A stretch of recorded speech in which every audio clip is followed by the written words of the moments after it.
बेटा एक काम करो कि अच्छी तैयारी करके अच्छी पढ़ाई करो। क्यों? क्योंकि आपको अच्छी नौकरी मिलेगी। बहुत कम पेरेंट्स ऐसे हैं जो ये बताते हैं कि बेटा अच्छी पढ़ाई इसलिए करो क्योंकि आपके अंडर में कुछ अच्छे नौकर काम करें। जब भी आप रोना रोते हैं कि मेरे पास पैसा नहीं, मेरे पास बैकअप नहीं है, तो सच बताऊं आप खुद से झूठ बोल रहे हैं कि आपको पैसा कमाने के लिए हायर एजुकेटेड होना जरूरी नहीं है। पहली फिलॉसफी हमारी यहीं फेल हो जाती है। अपने सपनों को यह मत बताओ कि आपकी तकलीफें कितनी बड़ी हैं, अपनी तकलीफों को यह बताओ कि आपका सपना कितना बड़ा है।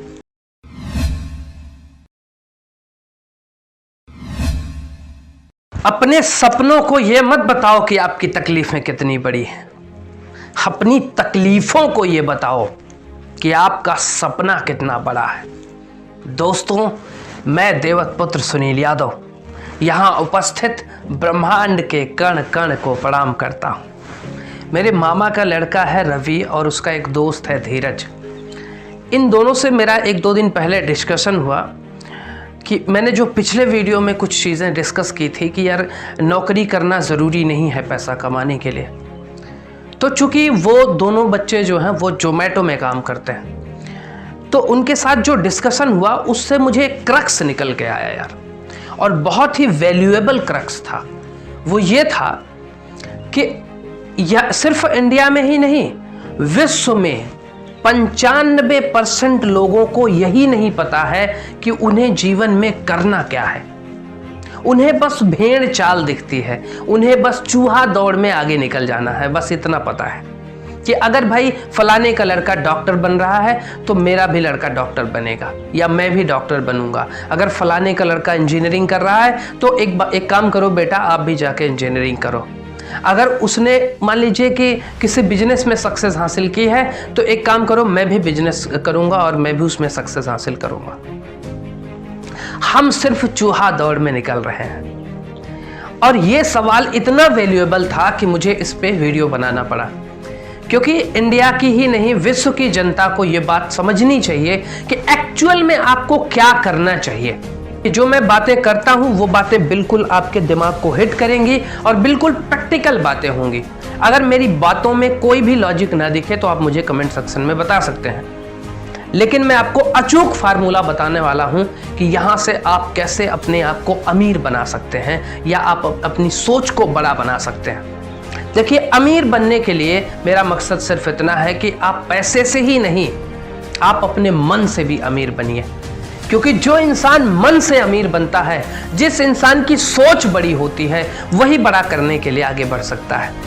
अगर आपकी सोच ही कमजोर है तो फिर आप आगे नहीं बढ़ सकते। जैसे उसका पहला सवाल यह था कि मान लीजिए मैं जोमेटो में काम कर रहा हूं, मतलब कि मेरे पास फाइनेंशियल बैकअप नहीं है, मेरे पास कोई भी खास बैकअप नहीं है, तो मेरे पास नौकरी के अलावा क्या ऑप्शंस हैं, आप ही बताइए। मैंने कहा सबसे पहले ये बताओ कि आप जोमेटो में काम करते हो, तो मैं जोमेटो को क्रिटिसाइज नहीं कर रहा हूं, मैं बस इतना बताने की कोशिश कर रहा हूं कि वो प्रैक्टिकल लाइफ में क्या चीज़ें हो रही हैं। मैंने कहा कि एग्जाम्पल के लिए मुझे बताओ कि आप मान लीजिए कि ठीक है आपकी फाइनेंशियल ये स्थिति अच्छी नहीं है, लेकिन फाइनेंशियल स्थिति किसी की भी अच्छी नहीं होती। जो भी इतिहास लिखते हैं, जो भी बड़ा कर जाते हैं, अब आप कहेंगे कि ये चीजें बोलने में अच्छी लगती हैं, प्रैक्टिकल लाइफ में नहीं है। तो इसका मैं एक एग्जांपल आपको बताता हूं। मेरा एक दोस्त था, वो बहुत ही गरीब था, झोपड़पट्टी में रहता था, मतलब गांव की झोपड़ी में रहता था। और उसने क्या किया, उसने दिमाग लगाया कि यार देखो, उसने ज्यादा एजुकेशन पे अपने दिमाग को ज्यादा फोकस नहीं किया।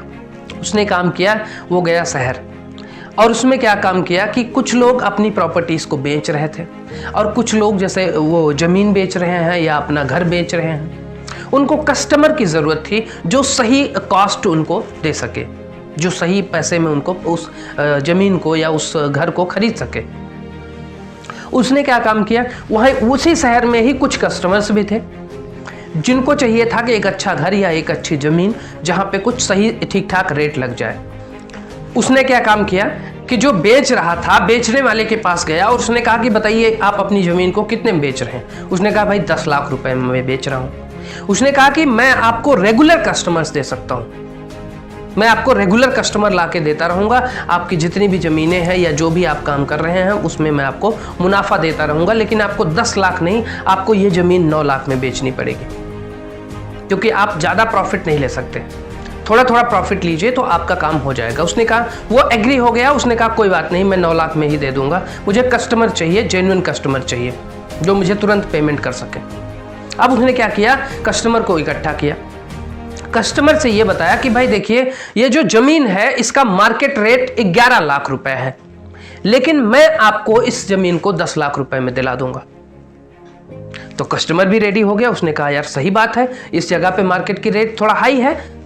उसने क्या काम किया, उसने जमीन बेचने वाले को और उसको खरीदने वाले को बस मीट करा दिया, और एक मीटिंग में उसको कितने का फायदा हुआ, 1 लाख रुपए का फायदा हुआ। इसके लिए क्या उसका IIT से होना जरूरी था? इसके लिए क्या उसको हायर एजुकेटेड होना जरूरी था? नहीं। उसने ऐसे ही कई मीटिंग्स कराई और आज उसके पास करोड़ों का घर है, करोड़ों की प्रॉपर्टी है। ये बिल्कुल प्रैक्टिकल लाइफ का एग्जांपल है। आप जब भी रोना रोते हैं कि मैं गरीब हूं, जब भी आप रोना रोते हैं कि मेरे पास पैसा नहीं, मेरे पास बैकअप नहीं है, तो सच बताऊं, आप खुद से झूठ बोल रहे हैं। आप मुझे एक बात बताइए कि आप जो चूहा दौड़ में चल रहे हैं, इससे आपको क्या हासिल होगा? सबसे पहले चूहा दौड़ को समझ लेते हैं कि चूहा दौड़ है क्या। देखिए, जब आप पैदा होते हैं तो आपकी जब भी जैसे ही एजुकेशन स्टार्ट होती है, आपके माँ बाप बताने लग जाते हैं कि बेटा एक काम करो कि अच्छी तैयारी करके अच्छी पढ़ाई करो। क्यों? क्योंकि आपको अच्छी नौकरी मिलेगी। जब आप अच्छी पढ़ाई करेंगे तो आपकी अच्छी नौकरी मिलेगी। बहुत कम पेरेंट्स ऐसे हैं जो ये बताते हैं कि बेटा अच्छी पढ़ाई इसलिए करो क्योंकि आपके अंडर में कुछ अच्छे नौकर काम करें। यही फर्क होता है। पहली सोच यहीं से आपके दिमाग में प्रत्यारोपित हो जाती है कि मुझे क्या करनी है, अच्छी नौकरी करनी है। फिर आप क्या करते हैं, जैसे ही आपका ग्रेजुएशन कंप्लीट होता है, या तो माँ बाप आपको बाहर भेज देते हैं या आप स्वयं बाहर निकल जाते हैं कि एक काम करो यार, अब थोड़ा सा तैयारी कर लिया हमने ग्रेजुएशन कंप्लीट कर लिया है, अब हम नौकरी के लिए आगे बढ़ जाते हैं। और जैसे ही आप नौकरी ढूंढने के लिए मार्केट में जाते हैं, लाखों करोड़ों का ख्वाब लेकर के, तब आपको पता चलता है कि यार यहाँ तो 12,000 15,000 रुपए ऑफर हो रहे हैं, इससे ज़्यादा हो ही नहीं रहे। तब आपको अपनी सही औकात पता चलती है। जब आप फील्ड में जाते हैं तो आपकी सही एजुकेशन वहाँ पे समझ में आने लगती है। अगर आप नौकरी के लिए काम करते हैं, फिर आप सोचते हैं कि यार चलो एक काम करो कि कुछ खर्चे चलाने के लिए थोड़े दिन के लिए मैं जॉब कर लेता हूँ, लेकिन अब आप उससे सेटिस्फाइड नहीं है। अब आप क्या काम करते हैं, कुछ तैयारी करने लग जाते हैं और तैयारी के बाद कुछ नौकरी शुरू कर देते हैं। मान लीजिए कि आपको गवर्नमेंट जॉब मिल गई। देखिए, मैं अच्छी चीज़ें ही बता रहा हूँ। बहुत से ऐसे लोग हैं जो मुझे लगता है कि 80% लोग हैं जिनको गवर्नमेंट जॉब नहीं मिल पाती, लेकिन मैं फिर भी कह रहा हूँ कि मान लीजिए कि आपको गवर्नमेंट जॉब मिल गई, 50,000 रुपये आपकी सैलरी हो गई। 50,000 रुपये आपकी सैलरी हो गई तो अब आपके ड्रीम्स थोड़ा सा बढ़ने लगते हैं कि एक काम करो, एक बाइक ले लेते हैं यार। एक बाइक ले लिया आपने, तो बाइक आपने क्या किया कि 50,000 रुपये कैश नहीं लिया, आपने क्या किया कि बाइक के ये 20,000 रुपये आपने डाउन पेमेंट दे करके EMI पे ले लिया, आसानी से आपको बाइक मिल गई। अब 50,000 रुपये में आपका पहली बात तो फिक्स हो गया कि 3,000 4,000 रुपये आपका EMI जाने लगा। ठीक है, उसके बाद आपका थोड़ा सा 4-6 महीने और काम किया, तो उसके बाद आपके दिमाग में आ गया कि नहीं यार, एक कार होनी चाहिए, बहुत ज़रूरी है। तो कार के लिए आपने कुछ पैसे इकट्ठे किए, 2-3 लाख रुपए आपने इकट्ठा कर लिया, और उसके बाद फिर से उसकी EMI आपने बना दिया 12 से 15,000 रुपए पर मंथ की। अब आपके लगभग 20,000 रुपए EMI में जा रहे हैं और आपके पास 30,000 रुपए बच रहा है आपकी सैलरी का। अब 30,000 रुपए में से भी आप बचा नहीं पा रहे हैं क्योंकि घर की परिस्थितियां हैं, बच्चे हैं, और उसके बाद अभी मतलब शादी भी करनी है, बहुत सारी जिम्मेदारियां हैं घर पे, तो वो सारे पैसे खत्म हो जाते हैं धीरे धीरे। उसके बाद शादी होती है, बच्चे होते हैं और उनकी जिम्मेदारियां बढ़ जाती हैं धीरे धीरे। अगर आपको और पैसा कमाना होता है तो कुछ और 1-2 एग्जाम्स देने के बाद आप लाख रुपए की सैलरी पाने लग जाते हैं। अब आपको लगता है कि अब मेरी लाइफ सेटल हो जाएगी, अब मैं धीरे धीरे इन बच्चों की पढ़ाई में फोकस करने लगता हूँ, पढ़ाई की फीस देने लगते हैं, कार की EMI जाने लगती है, बाइक की EMI मान लीजिए खत्म हो गई है। अब आपके दिमाग में एक बात आती है कि यार मेरा घर छोटा है, थोड़ा सा बड़ा घर ले लेते हैं और कहीं शहर में जाके ले लेते हैं। आप शहर चले गए और एक बड़ा सा घर ले लिया, 40 लाख रुपए 30 लाख रुपए का घर ले लिया, अब उसकी EMI भरना स्टार्ट कर दिया आपने। और उसके बाद क्या हुआ, उसके बाद धीरे धीरे आपकी उम्र धीरे धीरे बीतती गई, 60 साल की एज हो गई। अब आप अपनी जॉब से रिटायर हो गए और पेंशन के भरोसे अपनी पूरी ज़िंदगी को बिता रहे हैं। उसी पेंशन में से आप घर की EMI दे रहे हैं, हो सकता है तब तक कार की EMI खत्म हो गई हो, दूसरी कार ले लिया हो, उसकी EMI चल रही हो। इसी को कहते हैं रैट रेस, चूहा दौड़। बहुत कम लोग हैं जो इस चूहा दौड़ से निकल पाते हैं, और ये इंडिया की ही नहीं विश्व की कहानी है कि 95% लोग इस चूहा दौड़ में होते हैं। मैं रिच डैड पुअर डैड पढ़ रहा था, रॉबर्ट टी कियोसाकी की। मैं पढ़ रहा था think and grow rich, Napoleon Hill की। ये चीज़ें वहीं से मुझे सीखने को मिली। हालांकि ये विचार मेरे पहले से भी थे, इसीलिए मैंने अभी तक नौकरी नहीं की है। किताबें तो मैं 4 दिन से पढ़ रहा हूँ। वहाँ से मुझे लेकिन काफ़ी चीज़ें सीखने को मिली हैं। वो चीज़ें ये बताती हैं कि आपको पैसा कमाने के लिए हायर एजुकेटेड होना ज़रूरी नहीं है। पहली फिलॉसफी हमारी यहीं फेल हो जाती है कि लोग कहते हैं कि ज़्यादा पढ़ लिख लोगे तो ज़्यादा पैसा कमाओगे। बिल्कुल नहीं। अब दूसरी चीज़ ये है कि आपको चूहा दौड़ से बाहर निकलना पड़ेगा। जरा मुझे बताओ, चूहा दौड़ में आपको फ़ायदा क्या है? आप नौकरी करते हैं, जैसे किसी कंपनी के लिए या गवर्नमेंट के लिए आप काम करते हैं। मान लीजिए आपकी 1 लाख रुपए सैलरी है, तो डेफिनेटली आप 1.5 लाख का काम करके दे रहे हैं, तभी वो आपको 1 लाख रुपए दे रहा है। मतलब 50,000 रुपए आपने कंपनी को प्रॉफिट दिया। उसके बाद आपने कार की EMI दिया, आपने कार वाले के मालिक को प्रॉफिट दिया। आपने घर की EMI दिया, आपने घर वाले मालिक को प्रॉफिट दिया। आपने बाइक की EMI दिया, आपने बाइक वाले मालिक को प्रॉफिट दिया। 2 लड़के जो जोमेटो में काम कर रहे थे, जिनसे ये क्वेश्चन निकल के आया, वो किसके लिए प्रॉफिट कर रहे हैं, किसको प्रॉफिट दे रहे हैं? 14 से 15 घंटे जो आप वो जॉब कर रहे हैं, 15-20 हजार रुपए कमा रहे हैं, उनको लगता है कि वो कमा रहे हैं, वो अपने लिए काम कर रहे हैं। यही तो सोचने वाली बात है। उन्हें पता नहीं कि वो अपने लिए नहीं वर्क कर रहे हैं, वो काम कर रहे हैं जोमेटो के मालिक के लिए। और उसका मालिक क्या होगा? उसका मालिक आराम से ऐशो आराम में प्राइवेट जेट में वो जाके विश्व के भ्रमण कर रहा होगा, क्योंकि उसके लिए आप जैसे नौकर है ना काम करने के लिए। यही फर्क होता है एक नौकर और एक मालिक में। नौकर जो होता है वो पैसे के लिए काम करता है, और जो मालिक होता है उसके लिए पैसा काम करता है। यही बात आपको समझने की जरूरत है। अब इस रैट रेस से निकलने का तरीका क्या है? क्योंकि अब ये तो हो गया कि समस्याएं हैं भाई। अब यहां से निकलने के तरीके के लिए उनका सवाल था कि यहां से निकलें कैसे।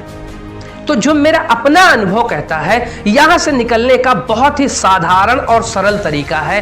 आप अपने आप को एकांत करके पहले बैठ जाओ और ये सोचो कि ऐसा क्या काम है दुनिया में जिस काम को करने में मुझे मजा आता हो। क्योंकि हमेशा याद रखना, अगर आपको काम करने में मजा नहीं आता, काम या मतलब काम ही नहीं होना चाहिए, वो कुछ भी होना चाहिए। आपको खेलना है, खेलना कोई काम थोड़ी है। अगर आपको खेलने में मजा आ रहा है तो आप खेलो, क्या दिक्कत है? वहां पे भी बहुत आगे जा सकते हो। लेकिन मैं आज भी बता रहा हूं, अगर विश्व के 100% लोग मेरे इस वीडियो को देख भी लें, तो भी 95% फिर भी रैट रेस में रहेंगे, क्योंकि उनके पास उनके विजन से ज्यादा बड़ा उनकी एक्सक्यूजेस हैं, उनके बहानेबाजी हैं। आप अगर उनको विजन समझाने जाएंगे तो उससे ज्यादा उनके बहानेबाजी से आप इंप्रेस हो जाएंगे कि यार मेरे पास ये है, ये दुनिया भर की चीजें हैं, मैं घर के परेशानियों में परेशान हूं, माँ बीमार है, बीबी बीमार है, बच्चा बीमार है, दुनिया भर की चीजें। मैं ये नहीं कहता कि वो बीमार है तो उनकी केयर मत कीजिए, ऐसा नहीं है। दुनिया में कोई केयर, ऐसा नहीं कि कोई केयर नहीं करता, हर कोई करता है। ऐसा नहीं है कि आप जोमेटो में जॉब कर रहे हैं तो आप अपने आप को कह रहे हैं कि नहीं, मैं इसके अलावा मैं क्या कर सकता हूं। जब आप अपने माइंड को रिस्ट्रिक्ट कर देते हैं, जब अपने आप माइंड को आप बांध देते हैं कि नहीं मैं इसके अलावा कुछ कर ही नहीं सकता, तब आप कुछ नहीं कर सकते। लेकिन अपने माइंड को जब आप खोलने के लिए मजबूर हो जाते हैं, सोचने के लिए मजबूर करते हैं अपने दिमाग को, आपको पता है मनुष्य का दिमाग जो है वो बहुत ज्यादा सोच सकता है, और जो सोच सकता है वो कर सकता है। लेकिन सबसे बड़ी समस्या होती है कि इसको सोचने के लिए मजबूर करना होगा आपको।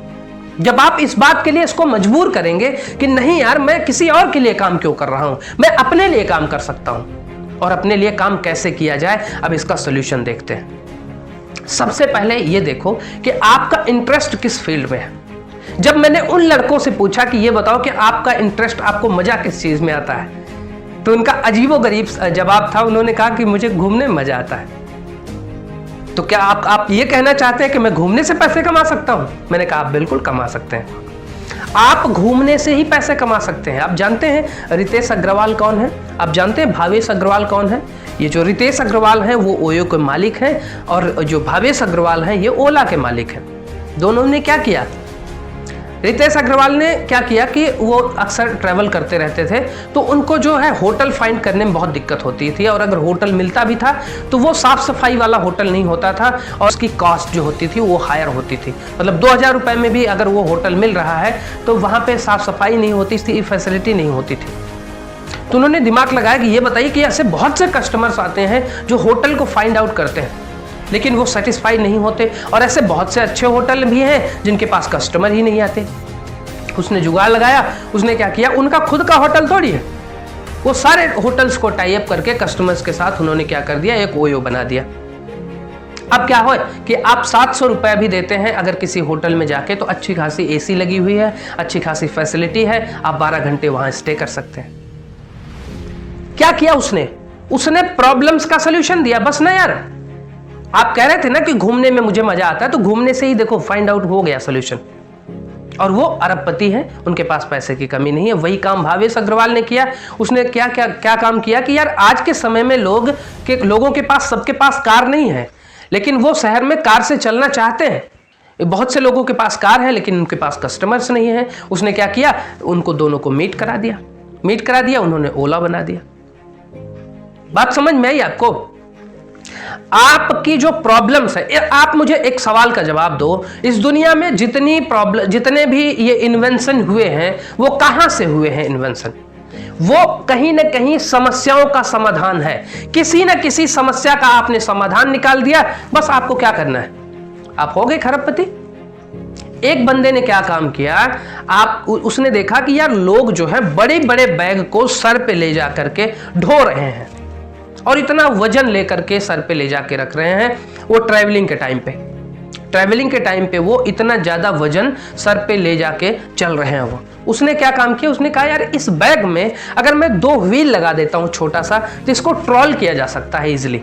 इसको सर पे रखने की क्या जरूरत है, इसको आपने हाथ में पकड़ा और खींचते हुए चले गए। खींचना कितना आसान है।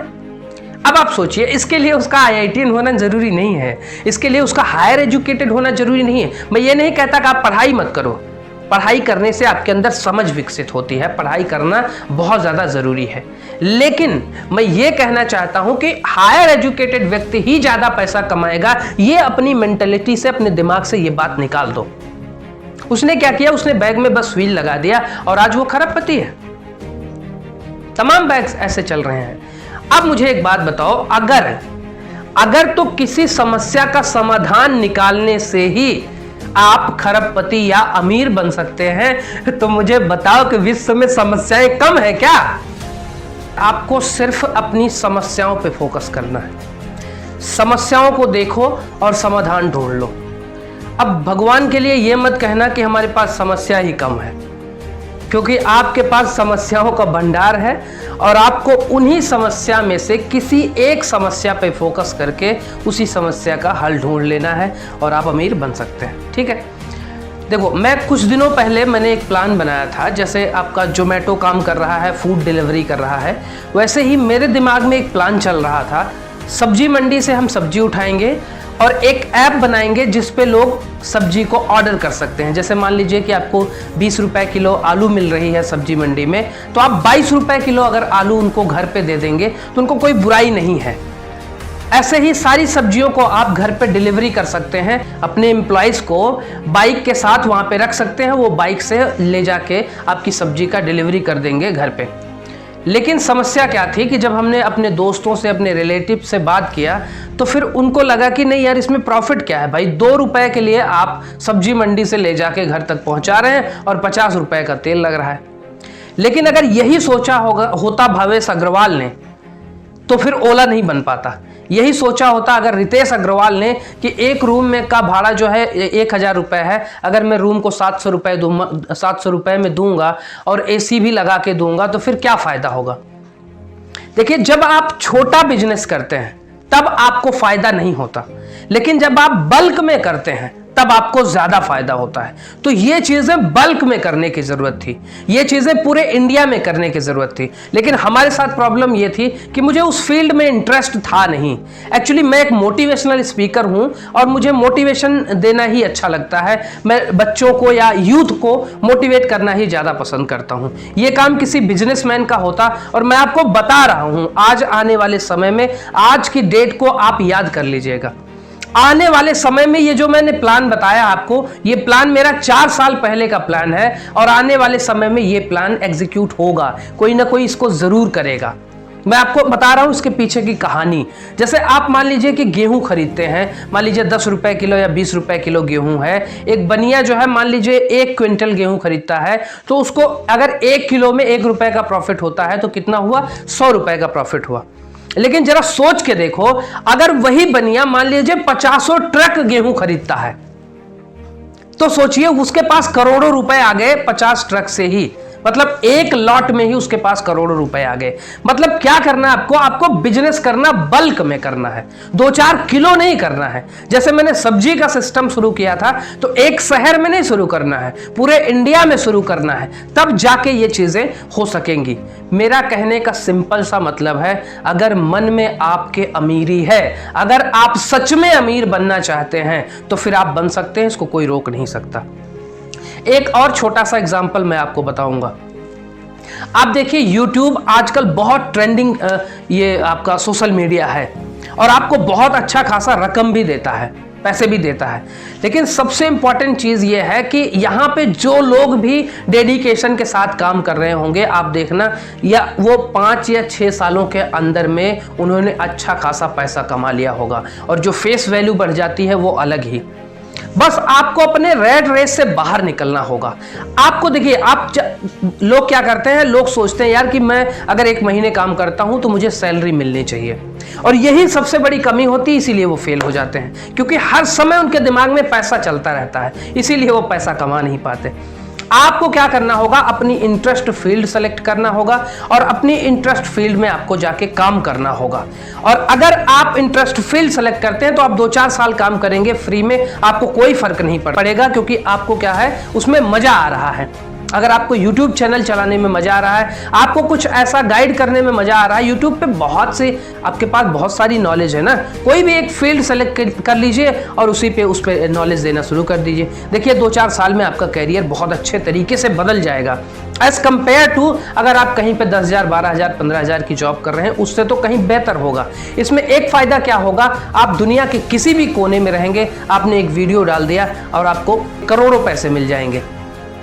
और अगर आप किसी की नौकरी कर रहे हैं तो वहां पे स्कोप उतना ज़्यादा डेवलप होने के नहीं है, वहां पे आप हमेशा पूरे जीवन नौकरी करते रह जाएंगे और पेंशन से अपनी बुढ़ापे की ज़िंदगी बिताने की कोशिश करेंगे।